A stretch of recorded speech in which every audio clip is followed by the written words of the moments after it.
Chapter 33. Oliver awoke on the sofa the next morning, grabbed his bag, and made his way to the shower. He moved slowly, trying not to wake Jake or Cody. They went to bed around midnight, but when Dr. Meyer Brandis called Jake at 2 a.m., neither man got back to sleep until almost 5. They spent the time pondering the doctor's motives. Jake complained this change of plans came without any warning. He wanted to take Oliver to Chicago for Christmas Eve and show him the sights. That was over, thanks to her. He didn't even bother to ask where she got Cody's unlisted phone number. Agency, Jake thought. Dumbass. Oliver slept through it, although he remembered the phone call and the subsequent conversations. He heard Dr. Meyer Brandis on the other end of the line. She seemed nervous, or excited, or both. Oliver wasn't sure. She was an unpredictable woman and difficult to read. Her instructions were clear enough. Oliver was to be ready to go at 9 in the morning. Dr. Meyer Brandis was sending a car to pick him up. She told Jake she needed him to come in for a routine medical exam. She wasn't sure how long he would be gone. A few hours, perhaps. But Jake was to wait for him there. Oliver was also to stop taking his medication. Jake thought that was odd, and so did Oliver. He wasn't due for an exam for months, either. Why did he have to take one now? Was something wrong? Oliver considered this most of the night while he slept. He concluded, "This is my first time out in the open. It's prudent they act on the safe side." Jake set the alarm for 8:15 before he turned in. Oliver woke up at 8. The shower was hot and felt wonderful as he washed. The water smelled like it had a high mineral content. He thought he could identify them, but he elected not to. Why do I have this obsessive need to categorize everything? He smiled, but instantly regretted the action. He was washing his face.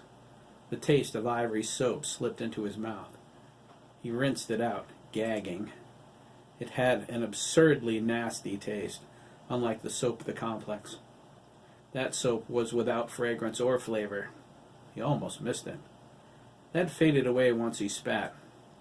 As he washed his body, he noted signs of puberty.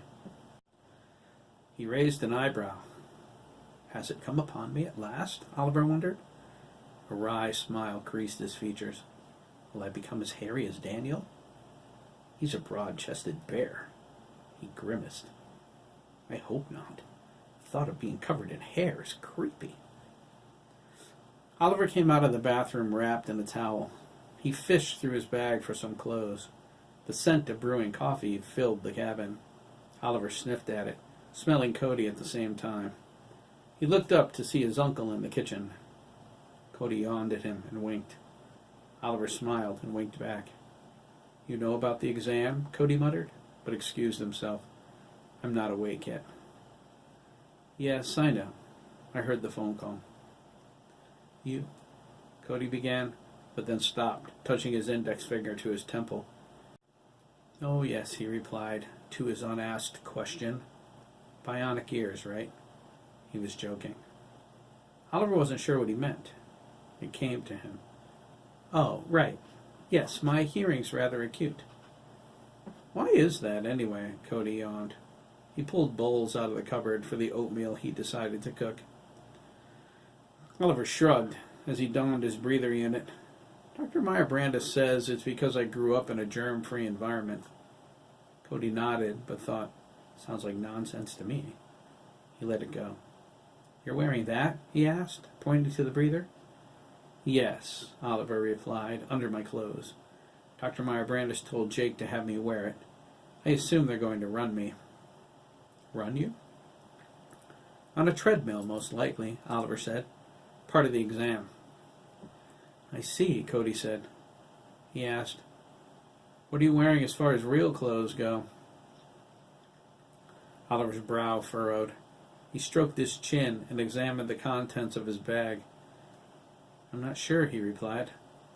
I don't have much for civilian attire. I'd rather not wear a complex uniform. Oliver held one of them up. "I understand," he said, noting its distinct lack of style. "Not to worry. Clothes are something I have in abundance." He set the stove on low and motioned for Oliver to follow him. "Come on," he smiled, leading him to the stairs. "We'll find you something that fits." He stopped, giving Oliver a quick once-over. "That hair." He shook his head. "You have to do something about that hair. You need a modern style." "You style hair?" Oliver asked, surprised. "Sure," Cody shrugged. "I'm gay, remember? All queers can cut hair. It's in our genes." "That's a stereotype, and not logical." "You're too literal." They went to Cody's room. Oliver never saw so many clothes in his life. Cody walked back and forth from his armoire, holding different outfits up to him. He considered each carefully and shook his head.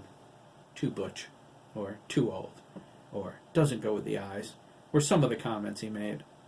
It wasn't long before there was a stack of clothes on the bed. Cody eventually decided on a pair of casual black slacks, a white turtleneck shirt, and a thin leather belt. He gave Oliver a pair of black shoes, a size 7.5. They were a half size too big, but not at all uncomfortable. He finished with a long black leather coat. Oliver sniffed it. The scent made him hungry. "There," Cody exclaimed. "You look marvelous." He nodded. "Now, the hair." "Playing dress-up with the boy, Cody?" Jake asked. He stood on the walkway between the platforms, rubbing his eyes. He yawned.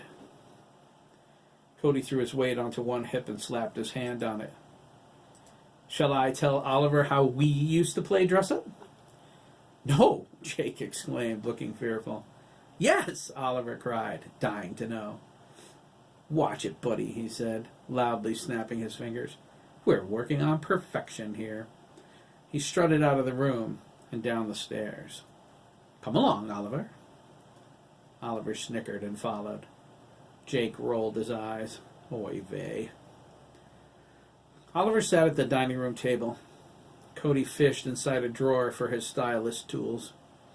Oliver told Jake how he knew to be ready while Jake poured some coffee.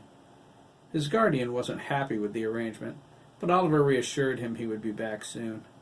Jake knew he had no choice, but it still annoyed him. Cody draped a towel over Oliver's shoulders and began to trim him. Oliver relaxed as the shears whizzed around his head with a practiced, professional motion. Cody called the style a fade, but he left Oliver's bangs long in the front. Oliver got goose pimples when he used the electric trimmer. Cody brought him a mirror from the bathroom. Oliver felt the back of his head, looking at his reflection. "I like it." "Looks good," Jake said. "Much better than that mop you sported." "Mop?" Oliver asked. Jake pulled the mop from where it stood next to the refrigerator and held it over his head. Oliver nodded. "Yes, perhaps it was a tad unkempt." "Unkempt?" Cody laughed. "You can say that again." "Unkempt," Oliver repeated. Jake and Cody burst out laughing. Oliver asked, "What's so funny?" They ate their breakfast, discussing some of the things Oliver wanted to do with his freedom. Oliver spent a lot of his life dreaming of the day he could go where he pleased. He had a list of desired activities as long as his arm. Oliver rambled on about New York City and all the sights, like Ellis Island and the Statue of Liberty. Jake told him they could get a delivery to New York. He could request one when he called in. Oliver was glad. New York was the capital of the free world, and going there was the fulfillment of a dream. Oliver took his time eating. He willed himself to slow down and savor the experience. He gathered from previous meals that wolfing everything down wasn't the social norm. He filed that away and endeavored to do better. There was so much outside the complex that was different than he expected. It would take longer to adjust. He supposed it was just his excitement wearing off, but he felt an underlying regret. It was weird. Something didn't seem right. Part of him thought he should be crying. Oliver looked at Jake and Cody, discreetly taking in their scent. It wasn't coming from them. He detected nothing odd in the air either. Perhaps it's not environmental? It might be my own feelings, some leftover anxiety. He finished his oatmeal as a limousine made its way down Cody's drive. It's time, Oliver said, wiping his mouth with a napkin. Jake and Cody looked at one another. They said nothing, but right then, they both felt very uneasy.